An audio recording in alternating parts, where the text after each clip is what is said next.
கடவுள் உன் பொண்ணுக்கு அந்த பையன்தான் எழுதியிருக்கான். ம், அப்ப அது நடந்து தானே ஆகணும். ம்.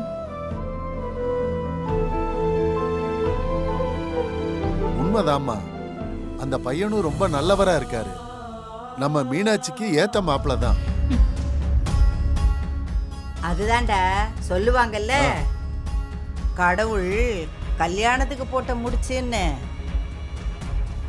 கடவுளுக்கு தெரியும் யார் யாரு யார் கூட சேர்க்கணும்னு.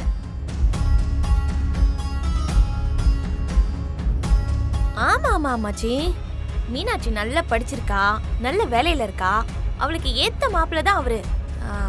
சில விஷயத்துக்கெல்லாம் தகுதின்னு ஒண்ணு இருக்கணும்ல.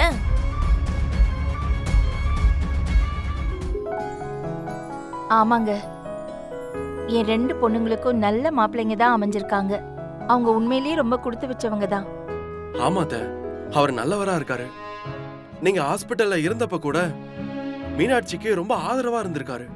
இதை விட வேற என்ன வேணும் சொல்லுங்க? கண்டிப்பா அவர் நம்ம மீனாட்சிய நல்லபடியா பாத்துப்பாரு. ஆமா மாப்பிள்ள, இந்த கல்யாணம் நல்லபடியா முடிஞ்சா அதுவே எனக்கு போதும். அத்த, உங்களுக்கு அந்த கவலையே வேண்டாம். இன்னும் 2 நாள் தான் இருக்கு. கல்யாணம் சூப்பரா நடக்கும் பாருங்க. ஆமாம்மா, அதான் நாங்கெல்லாம் இருக்கோம்ல. ஆளுக்கு ஒரு வேலையை இழுத்து போட்டு செய்வோம். நான் இருக்கேன், சக்தி இருக்கா, ஜீவா இருக்கான். மனோ கல்யாணத்திலேயே ஜீவா தான் எல்லா வேலையும் பார்த்துக்கிட்டான். நம்ம மீனாட்சி கல்யாணத்துக்கும் அவன் எல்லா வேலையும் செய்வான். என்னடா?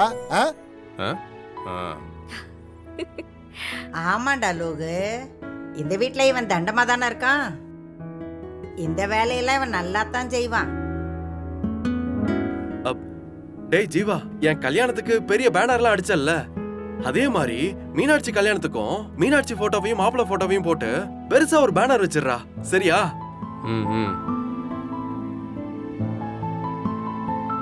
ஏம்மா, நம்ம வீட்ல இருந்தா பொண்ணு போக போகுது. அப்போ இங்கேயும் வாழை மரம் வச்சு தோரணம் கட்டி சீரியல் செட்டு டியூப் லைட்டு எல்லாம் போட்டுடலாம்ல? ஆமாண்டா, செய்யாம எப்படி? என்னென்ன இருக்கோ அது எல்லாத்தையும் பார்த்து செய்யுங்க.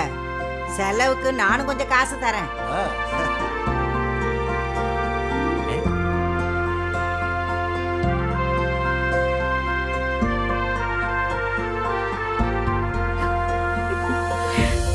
டே ஜீவா, உன் ஃப்ரெண்டுங்க கிட்ட சொல்லி வாழை மரம் சீரியல் செட்டு எல்லாத்தையும் ஏற்பாடு பண்ணிருந்தா. இவரு வேற கடுப்பேத்திக்கிட்டு. சரி. தங்கச்சி, நீ எதுக்கும் கவலைப்படாதம்மா. இந்த கல்யாணத்தை நாம தடபுடலாம் நடத்திடலாம். ரொம்ப நன்றி அண்ணே. எனக்கும் என் பொண்ணுங்களுக்கும் இத்தனை நாளா யாருமே இல்லைன்னு நினைச்சிட்டு இருந்தேன். ஆனா இப்போ எங்களுக்கு இவ்ளோ பெரிய குடும்பமே இருக்குன்னு நினைக்கும் போது ரொம்ப சந்தோஷமா இருக்கு. ரொம்ப நன்றிங்க. அதுக்கு தானே இந்த சொந்த பந்தம்லாம் இருக்கு. இந்த கல்யாணம் எந்த குறையும் இல்லாம சந்தோஷமா நடக்கும். நீ தைரியமா இரு சுமதி.